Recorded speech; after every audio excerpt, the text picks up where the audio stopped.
اسلام نے بڑے اعزاز اور اکرام کے ساتھ مردے کو دفن کرنے، اس کی تجہیز، تکفین اور تدفین کا حکم دیا ہے۔ اسلامی طریقہ یہ ہے جو مسنون طریقہ فقہا نے، محدثین نے لکھا ہے کہ جب کسی پر موت کے آثار ظاہر ہوں تو اسے قبلے کی جانب لٹا دیا جائے۔ جیسے مردے کو قبر میں لٹایا جاتا ہے، قبلے کی جانب رخ کر کے لٹا دیا جائے، جیسے یہ قبلہ ہے تو اس کا سر ادھر کر دیا جائے اور پیر ادھر کر دیے جائیں اور کروٹ دلا دی جائے۔ اور دو چیزوں کا حکم ہے، یا تو سورہ یاسین پڑھی جائے اور ایک روایت میں سورۃ الرعد کا پڑھنے کا حکم ہے، اور دوسری چیز ہے لقنوا موتاکم، جو اس حدیث شریف کے اندر بتائی گئی کہ اپنے مردوں کو لا الہ الا اللہ کی تلقین کرو، یعنی ان کو کہنا نہیں ہے پڑھو لا الہ الا اللہ، پڑھو لا الہ الا اللہ، کلمہ پڑھ لو، کیونکہ اس وقت سختی کا عالم ہے، ہو سکتا ہے زبان سے کچھ اور نکل جائے، بلکہ اس کے سامنے پڑھنا ہے اشہد ان لا الہ الا اللہ واشہد ان محمدا عبدہ ورسولہ، یا لا الہ الا اللہ، یا لا الہ الا اللہ الحلیم الکریم سبحان اللہ رب العرش العظیم الحمد للہ رب العالمین، اس روایت کے اندر یہ ہے۔ اس کے بعد اس کی جب روح پرواز کر جائے تو دوسرا حکم شریعت کا یہ ہے کہ ایک سفید کپڑے کی پٹی لے کر اس کے منہ کو باندھ دیا جائے تاکہ منہ کھلا نہ رہ جائے، اور اس کو سیدھا لٹا کر اس کے اوپر چادر ڈال دی جائے۔ اور تجہیز اور تکفین میں، دفنانے میں اور غسل دینے میں اور کفنانے میں اور تدفین میں، جنازے کی نماز میں جلدی کی جائے، جلدی کا حکم ہے۔ اور دوسرا حکم اسلام کا یہ ہے کہ جس گھر میں موت ہوئی ہے، وفات ہوئی ہے، صدمہ ہوا ہے، اس گھر والوں کو کھانا بھی آس پڑوس کے لوگ کھلائیں، آس پڑوس کے لوگ ان کے گھر والوں کو کھانا بھجوائیں، تاکہ وہ جس صدمے سے دوچار ہیں مزید صدمہ ان پر نہ پڑے۔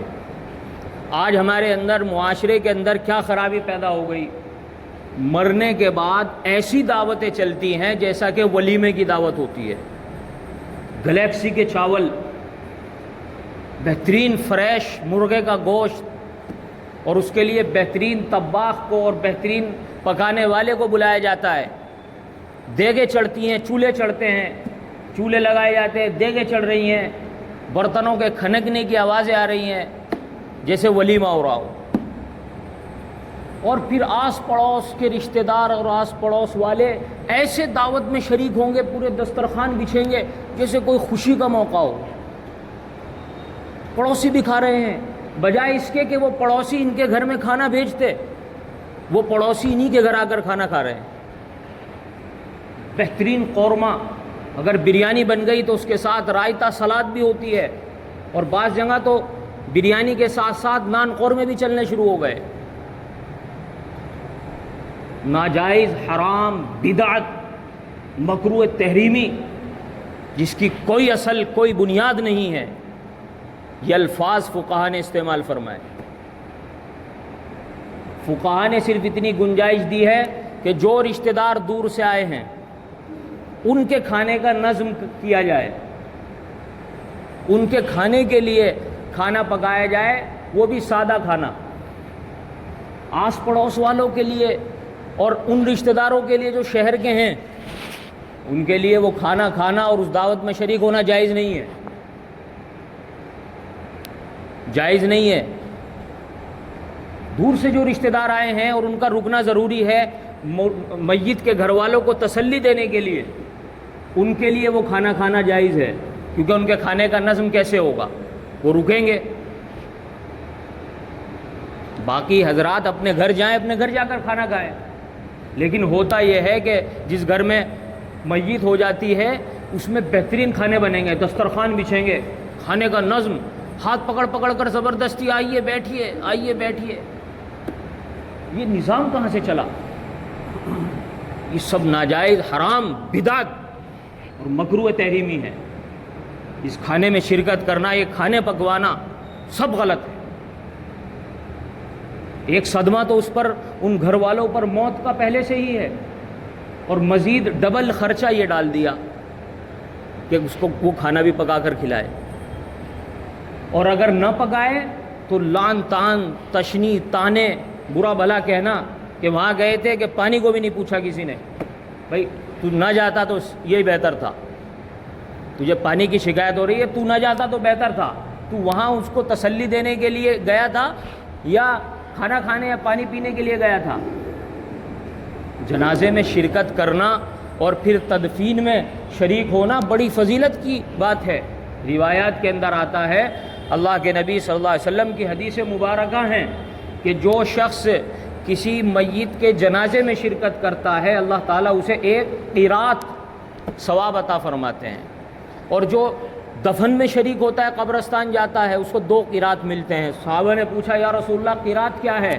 آپ نے فرمایا 1 احد پہاڑ کے برابر۔ تو جنازے میں کسی کی شرکت کی، جنازے کی نماز آپ نے پڑھی ہے، 1 قیرات کا ثواب، 1 احد پہاڑ کے برابر ثواب آپ کو مل گیا۔ پھر اس کے دفن میں شریک ہوئے، 2 قیرات پہاڑ، 2 احد کے پہاڑ کے برابر ثواب مل گیا۔ کتنا ثواب کا باعث ہے، بجائے اس کے کہ گھر والوں کو تسلی دی جاتی۔ اسلامی طریقہ یہ ہے کہ آپ تعزیت کریں، گھر والوں کو تسلی دیں کہ اللہ تعالیٰ ان کی مغفرت فرمائے، ان کی بخشش فرمائے، بہت اچھے آدمی تھے، اس طرح کے تسلی دینے والے الفاظ ان سے کہے جائیں، ایصال ثواب کیا جائے۔ اور ایک طریقہ اور ہے جو بالکل غلط ہے، وہ یہ ہے کہ انتقال کے بعد اگلے دن یا تیسرے دن مدرسے کے بچوں کو بلا لیا قرآن خوانی کے لیے، اور پھر ان کے بعد ان کو کھانا کھلایا جاتا ہے۔ دنیا کے کسی بھی مفتی سے پوچھ لو، دارالعلوم دیوبند سے پوچھ کے آ جاؤ، حرام ہے، حرام ہے، حرام ہے وہ کھانا کھلانا۔ ان بچوں کے لیے بھی کھانا حرام ہے، وہ قرآن پڑھ کر قرآن کی اجرت کھا رہے ہیں۔ ان مدرسے جو مکتب والے بھیج دیتے ہیں، ان کو بھی ہوش لینی چاہیے، بالکل حرام ہے۔ دارالعلوم سے آپ فتویٰ حاصل کرو کہ کسی گھر میں وفات ہو جائے، بچوں کو بلا کر قرآن پڑھوا کر، ایک شرط یہ ہے قرآن پڑھوا کر کھانا کھلوانا۔ یہ قرآن پڑھنے کی مزدوری اور اجرت ہے، پیسے ہیں قرآن پڑھنے کے۔ جیسے تراویح میں قرآن سنانے کے بعد حافظ صاحب کا، امام صاحب کا نہیں، حافظ صاحب کے لیے جو حافظ محض ہے قرآن سنا رہا ہے، اس کے لیے پیسے لینا حرام اور ناجائز ہے۔ اسی طرح سے وہ مدرسے کے بچے جو آتے ہیں قرآن پڑھتے ہیں، ان کو جو کھانا کھلایا جاتا ہے وہ حرام اور ناجائز ہے۔ دارالعلوم سے فتوی حاصل کر لو۔ اگر آپ کو مدرسے کے بچوں کو کھانا کھلانا ہے تو ان سے قرآن نہ پڑھواؤ، آپ ان کو بلاؤ، کھانا کھلاؤ۔ وہ جو کھانا کھا رہے ہیں مدرسے کے بچے، وہ کھانے کا ثواب میت کو پہنچے گا۔ آپ بلاؤ، گھر پر دعوت کرو طلبہ کی مدرسے کے، لیکن ان سے قرآن نہ پڑھواؤ۔ 2 خرابیاں ہیں، ایک وہ قرآن پڑھیں گے، چھوٹے بچے ہیں الٹا سیدھا قرآن پڑھتے ہیں، آدھے گھنٹے میں پورا قرآن ہو گیا، بجائے ثواب کے میت کو عذاب پہنچے گا۔ آپ کو بلانا ہے، آپ کھلائیے ان کو۔ یتیم، مسکین، غریب بچے ہیں، طالب علم ہیں، وہ جو کھانا کھائیں گے، محض کھانا، وہ کھانا اتنا بڑے اجر کا باعث ہے، ان کے جسم میں وہ کھانا لگے گا جس سے وہ علم حاصل کریں گے، تو اس علم کا ثواب آپ کے مردے کو پہنچے گا۔ تیسرے دن پھر پاس پڑوس کی عورتیں جمع ہوتی ہیں، ان کے کھانے پینے کا اہتمام، نظم ہوتا ہے۔ ارے بھائی، جس کے گھر میں میت ہوئی ہے وہ خود پڑھو نا، گھر والے خود ان کو پڑھنا چاہیے، ایصال ثواب کرنا چاہیے۔ اور اس سے بڑھ کر ایک اور بڑی نیکی ہے جو چھوڑ دی جاتی ہے۔ آپ کے گھر میں اللہ سب کو سلامت رکھے، کسی کی وفات ہو جائے، آپ قرآن کا ثواب پہنچائیں، تسبیحات پڑھیں، بہت بڑی نیکی ہے۔ لیکن اس سے بھی بڑی نیکی یہ ہے کہ آپ ان کے نام پر صدقہ دیں، پیسے خرچ کریں، تب محبت دیکھی جائے گی۔ فری فنڈ کی محبت نہیں، محبت تب دیکھی جائے گی آپ اپنے والد کے نام پر مدرسے میں کمرہ بنوا دیں، مسجد میں پیسے لگا دیں، یہ محبت ہے، ایک غلطی۔ دوسری غلطی یہ ہے کہ شریعت کا حکم یہ ہے کہ مرنے والے کا جو ترکہ ہے، جو چھوڑا ہے اس میں شریعت نے 4 کام کرنے کا حکم دیا ہے۔ پہلا کام یہ ہے کہ اس کے ترکے سے کفن دفن کا انتظام کیا جائے، کفن کا خرچہ، دفن کا خرچہ، تختے وغیرہ کا خرچہ، قبر کھدائی کا خرچہ، یہ میت کے اس ترکے میں سے دیا جائے۔ کوئی اپنی طرف سے رشتہ دار دے دے خوشی سے بہتر ہے، لیکن خوشی سے کوئی نہیں دیتا، خوشی سے کوئی نہیں دیتا۔ کسی کے ہاں وفات ہو جائے، ہمیں معلوم ہے کسی کے ہاں وفات ہو جائے تو وہ کہتا ہے لے بھائی پڑ گیا ایک اور خرچہ 20 میٹر کفن کا۔ تو جو رشتہ دار دیتے ہیں نا کفن، ان کے دل سے پوچھو کتنے زور پڑے پر وہ دے رہے ہیں۔ آپ ایسا کفن دیں گے اپنے بڑوں کو؟ آپ اپنے گھر والوں کو ایسا کفن دیں گے؟ ارے اپنی جیب سے خرچ کرو، اور جو مرنے والا چھوڑ کر گیا ہے اس کے پیسوں سے کفن دفن کا انتظام کرو۔ پہلا حکم یہی ہے، اس کے پیسوں سے کفن دفن کا انتظام کیا جائے۔ دوسرا حکم، اس کے پیسوں سے اس کا قرضہ ادا کیا جائے۔ کسی دکاندار کے پیسے تو نہیں ہیں، کسی سے پیسے تو نہیں لے رکھے مرنے والے نے، کسی کے پیسے اس پر تو نہیں ہیں، ان کو ادا کرو، اس کی فکر کرو۔ سب سے زیادہ سخت عذاب یہ اسی پر ہوتا ہے، میت کو قبر کی قرضے کی وجہ سے بڑا عذاب ہوتا ہے۔ پہلے اس کو عذاب سے چھڑاؤ، اس کا قرضہ ادا کرو۔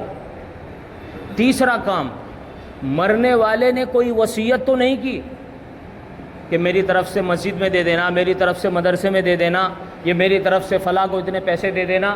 اگر کی ہے تو اسے ادا کرو، لیکن وہ 1/3 میں ادا ہوگی۔ 3 لاکھ چھوڑ کر مرے اور وصیت یہ کر دی کہ مسجد یا مدرسے میں کمرہ بنوا دینا، تو 3 لاکھ میں سے صرف 1 لاکھ میں آپ وہ کام کر سکتے ہیں، باقی 2 لاکھ بچے ہیں۔ چوتھا کام یہ کرنا ہے کہ مفتی صاحب کے پاس جاؤ اور اپنے وارثین کی ڈیٹیل دو کہ میں یہ میری بہنیں، یہ میرے بھائی ہیں، اور ہمارے والد کا، دادا کا، یا کسی جس کا بھی انتقال ہوا، آپ بتائیے شرعی طریقے پر میراث کس طرح تقسیم ہوگی، شرعی طریقے پر میراث کس طرح تقسیم ہوگی۔ وہ فتویٰ دیں گے، اتنے اتنے حصے دیے جائیں گے، اس کے مطابق وہ حصے آپ انہیں پہنچائیں۔ بہن کو حصہ نہیں دیا جاتا، کسی کے والد کا انتقال ہو گیا، ان کی لڑکیاں بھی ہیں لڑکے بھی ہیں، تو بہن کو حصہ نہیں دیا جاتا کہ بہن خود کہہ دی کہ میں نہیں لوں گی۔ ارے بھائی میراث تقسیم تو کروا پہلے مفتی صاحب سے، اور پھر ان پیسوں کی جو پیسے اس کے میراث میں بیٹھا ان کی اس کی گڈیاں اس کے پاس لے کر جا کہ یہ بہن تیرا حصہ ہے، یہ تیرا ہے۔ پھر بتاؤ کیسے نہیں لے گی؟ پھر بتاؤ مجھے کیسے نہیں لے گی؟ لے گی۔ آج 90% لوگ حرام میں مبتلا ہیں۔ کوئی بہنوں کا حق دبا کر بیٹھا ہے، کوئی پھوپھیوں کا حق دبا کر بیٹھا ہے۔ بتاؤ 10% مسلمانوں کو صحیح میراث تقسیم کرنے کا ہوش ہے۔ میں تو صاف کہتا ہوں، کوئی برا مانے یا بھلا مانے، ہر آدمی گنہگار ہے۔ اسے یہ فکر تو ہے کہ اس طرح سے یہ کر لیا جائے، پراپرٹی بانٹ لیں، وہ کر لیں۔ ارے بھائی اب تیرے والد کی جو میراث کا حصہ ہے اس کو صحیح طریقے پر تقسیم کر جا کر پہلے، اگر والد سے محبت ہے اس پراپرٹی کو صحیح۔ یہ اللہ نے کیا فرمایا؟ فریضۃ من اللہ، اللہ کی طرف سے مقرر کردہ اصول ہے، بخشش نہیں ہے۔ چاہے جتنے بڑے نمازی اور تہجد گزار اور حاجی بن جانا، لیکن اگر میراث کا حصہ صحیح انداز میں ادا نہ کیا تو اللہ کے یہاں گردن پکڑ لی جائے گی۔ اللہ کی طرف سے مقرر فرض کردہ قرآن کا حکم ہے، اس کی طرف کوئی توجہ نہیں ہے۔ یہ 4 حکم شریعت کے ہیں میراث کو صحیح طریقے سے۔ آپ بتائیں بڑے بڑے نمازی حاجی کون میراث تقسیم کر رہا ہے؟ یہ بہن نے تو معاف کر دیا، ارے بھائی بہن کو حصہ نکلوا کر اس کے ہاتھ میں گڈی تو دے، جب دیکھیں گے معاف کیا نہیں کیا۔ ایک طریقہ یہ ہے کہ آپ بہن کے حصے کا میراث لگا کر اس کا نکاح سادگی سے کریں اور وہ پیسے اسے دے دیں، تیرے میراث کے ہیں، اب تو جانے کیا کرے گی ان کا۔ شادی میں 10-20 لاکھ خرچ کر دیا لیکن عذاب سر پر جو کا تو کھڑا ہے، تو شادی میں دے دو میراث کا حصہ بہن کا، آدھا ہی تو اللہ نے دیا ہے۔ سب کچھ اللہ فرماتے سب کچھ اللہ کا ہے، اللہ نے تمہیں دیا ہے، اللہ کا فضل ہے، ان کے جو حصے دار ہیں انہیں پہنچاؤ۔ ایک محدث تھے، بہت بڑے محدث، کچھ لکھ رہے تھے، کرائے کے مکان میں رہتے تھے، تو پہلے زمانے میں دوات اور قلم سے لکھتے تھے، وہ دیر میں سوکھتی تھی روشنائی، تو انہوں نے کرائے کے مکان سے تھوڑی سی مٹی اکھاڑ کر اس پر ڈال دی سکھانے کے لیے۔ ارے اور یہ کہا کہ تھوڑی سی مٹی تو ہے، خواب میں اللہ کی طرف سے آرڈر آیا، قیامت کے دن پتہ چلے گا کہ تھوڑی سی مٹی تو ہے۔ آج آپ دیکھیں معاشرے میں، اللہ معاف فرمائے، معذرت کے ساتھ کتنے لوگ میراث حق ادا کر رہے ہیں، جس کی وجہ سے ہماری دعائیں اٹکی ہوئی ہیں، دعائیں قبول نہیں ہو رہی۔ بھائی کیوں نہیں ہو رہی؟ حقوق ادا کرو۔ دین کے اندر 5 شعبے ہیں، آپ صف اول کے نمازی ہیں، بہت اچھی بات ہے، ہونا چاہیے۔ تہجد، عمرے پہ عمرے کرے جا رہے ہیں، بہت اچھی بات ہے، کیجئے، منع نہیں ہے، لیکن آپ کے اوپر جو حق ہے انہیں ادا کیجئے، پہلے ان حقوق کو ادا کیجئے۔ تو اس چیز کی طرف توجہ دینے کی ضرورت ہے، تب جا کر ان کی اس مردے کی مغفرت ہوگی۔ پھر اس کے بعد بلا تعین آپ اپنے والدین، ایک حق ہے، والدین کا حق ہے۔ اللہ کے نبی صلی اللہ علیہ وسلم کے پاس ایک صحابی آیا، یا رسول اللہ میرے والدین گزر چکے دنیا سے، ان کے جانے کے بعد میرے اوپر کیا حق ہے؟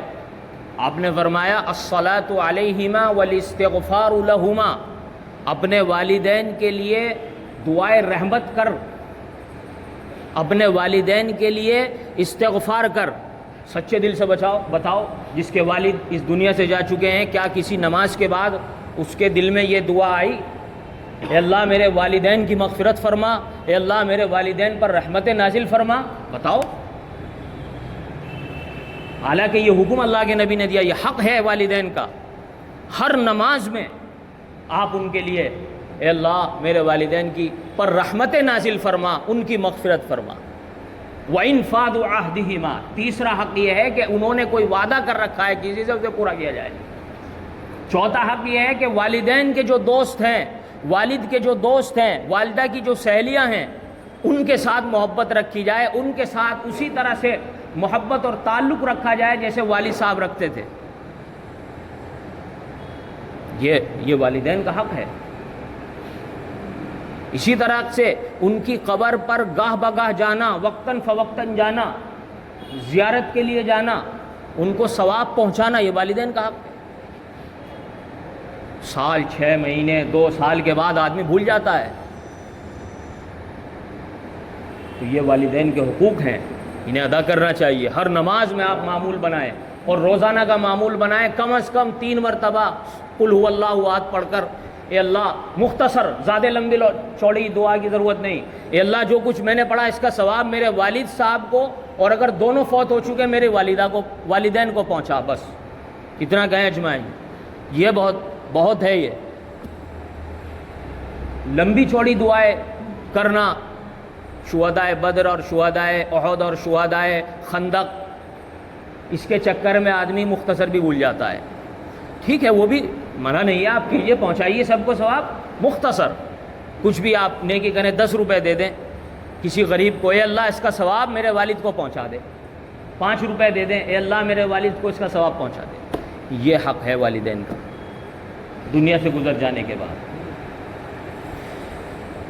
اللہ تعالی ہمیں ان باتوں پر عمل کرنے کی توفیق عطا فرمائے۔ وآخر دعوانا